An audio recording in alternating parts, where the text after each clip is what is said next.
تمام. دلوقتي احنا عملنا للبسكويت اللي هو بجوز الهند عملنا 3 كيلو دقيق.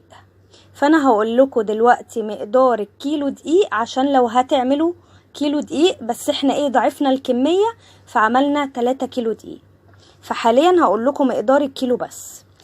دلوقتي هيكون معانا كيلو دقيق و400 جرام زبدة مقدار كوبايتين زبدة، ومعانا 200 جرام سمنة، احنا حطينا سمنة بلدي مقدار كوباية الا ربع، وحطينا 450 جرام سكر بودرة بمقدار كوبايتين وربع سكر، وحطينا 8 جرام بيكنج باودر بمقدار معلقة كبيرة، وحطينا 4 بيضات، و5 جرام فانيليا بمقدار معلقة صغيرة، وكمان 123 جرام حليب ساخن وطبعا بيدفى بمقدار نص كوباية لبن، و15 جرام حليب باودر بمقدار معلقتين كبيرة، ومعانا 70 جرام جوز هند بس يا جماعة يكون ناعم قوي بمقدار نص كوباية، ومعانا كمان اسانس جوز الهند. تمام، دي كل المقادير. دلوقتي هقول لكم هتعملوا بقى او طريقة البسكويت بجوز الهند هيكون ازاي معانا.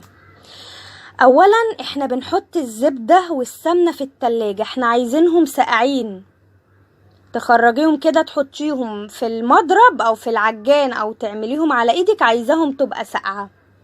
فبنحط الزبدة والسمنة ساقعين وبيتضربوا زي ما قلت لكم في العجان على الايد او في الخلاط او في المضرب الكهربائي ايا كان الحاجة اللي متاحة معاكي، ونضربها جامد جدا.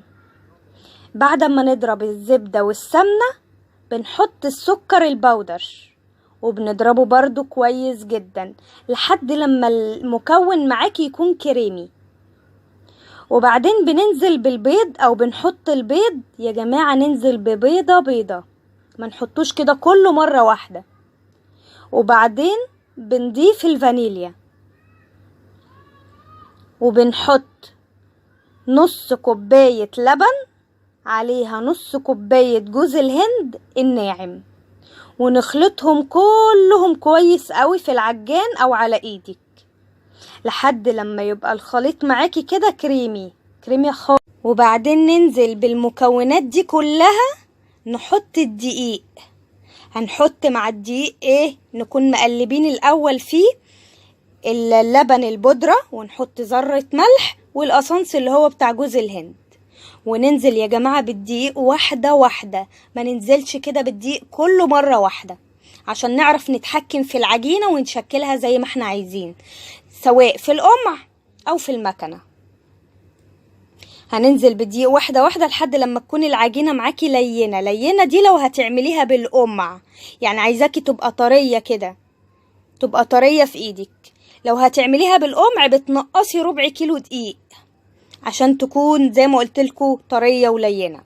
طيب احنا دلوقتي لو عايزينها هنعملها في المكنة، بتحطي حبة دقيق لحد لما العجينة كده تمسك نفسها. دلوقتي انا قلتلكوا المكونات كلها والطريقة، وهكمل معاكم الفيديوهات مع ماما علشان هي كده اتمسحت لحد الحاجة اللي انا قلتها لكم دلوقتي، لكن الفينش بتاع الفيديو وكل حاجة موجودة الحمد لله ما كملش عليها ومسحها. شكرا جدا لذوقكم حبايبي، ماما هتكمل معاكم. بصي يا حبايبي انا سايباها ازاي كده بالقمع زي ما انتم شايفين كده، انا ما حطيتش العجين واحده واحده كده بالقمع اهو. لما اجي هعمل بقى بالمكنه، انا هعمل بالمكنه والقمع. لما اجي اعمل بالمكنه هزوده حبه دقيق والمه اهو.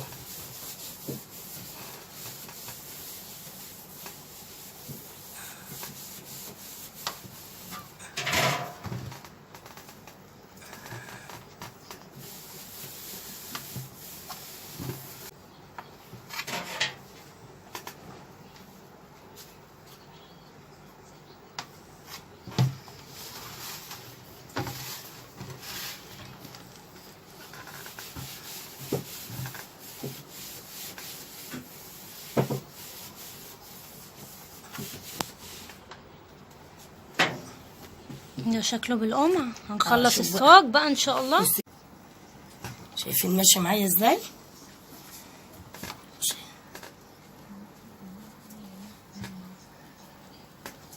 هنخلصه بقى ان شاء الله ونرجع لكم. ماشي.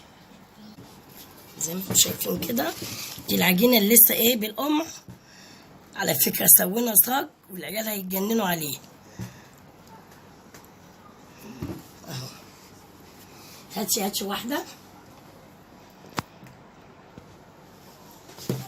شايفين لسه مطلعينه من الفرن اول صاج اهو. اهو. ايه رايكم؟ رأيي ايه بس؟ ايه انت لو الطعم؟ عدتيش بالمقادير دي والله العظيم لو جربت المقادير اللي انا عاملاها دي، بص خطفت من ايدي. بالهنا والشفا. خدي التانية يلا.